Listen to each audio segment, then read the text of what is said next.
Hey guys, Lewis here with Shutterstock Tutorials, and today we're going to look at white balance.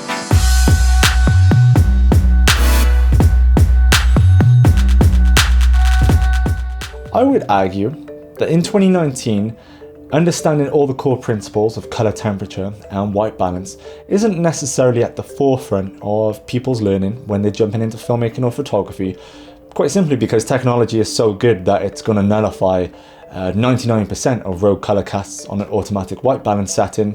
Or equally, if you're filming under tungsten lighting or an overcast weather and you know this, you can just switch the dial to your tungsten shady cloud preset and get your whites rendered as white. However, as great as these cameras are, I would also argue that they're not as great as the human eye. We all know this.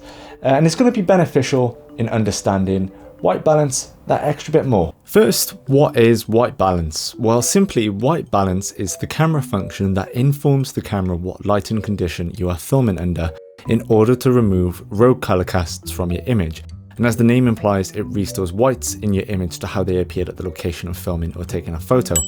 Light from a clear blue sky, shade, and to a candle produces a different temperature of light, and this is measured along the Kelvin scale. And your camera's white balance setting will accommodate to the type of lighting in the location. Typically, you can look at the light sources as either cold or warm, with a standard daylight sun looked at as a neutral white. So that's white balance, making sure your whites are rendered as white. If I had time, this is where I would make a laundry joke, but my hands are tied at the moment with this tutorial. Tied. You can dislike the video.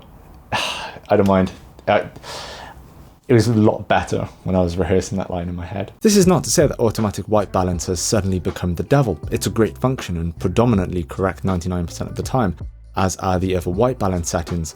However, what about not using the correct white balance? Because there are times when you would want to turn that off, or perhaps even use the incorrect white balance, because in correcting the subject to have a neutral white balance, it would exclude the effect of the light source.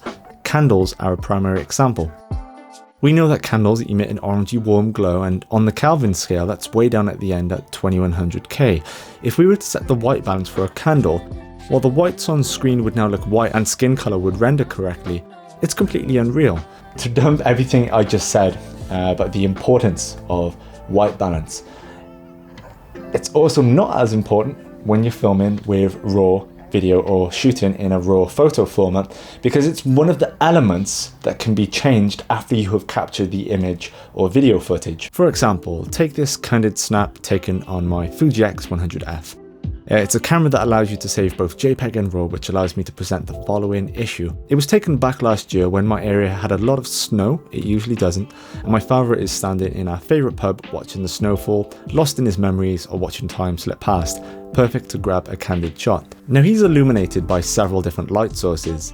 There are a number of ceiling lights, which I'm going to say are based around about 3000 Kelvin, a wall fixture which is even warmer, perhaps 2700.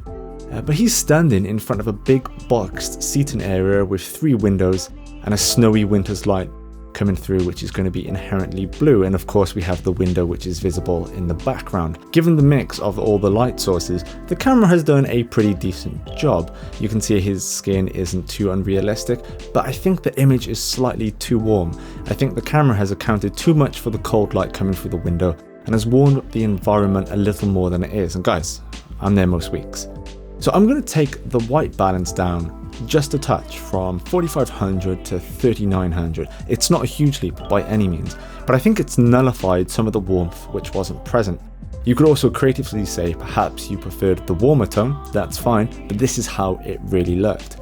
Now when we jump to the JPEG, first of all you should note that the white balance adjustment has now been converted to a temperature balance of 0, and you pull it into the negative or push it into the positive. As we said earlier, cold or warm. And if this was a video clip in RAW, you could also change the white balance, but everything else, say a H.264 file, it's going to be the same function of increasing the temperature into a positive or negative. And the thing is with this adjustment, it's not just changing the internal white balance element, we're altering the temperature of the entire image. We're pulling blue into everything, not just the whites.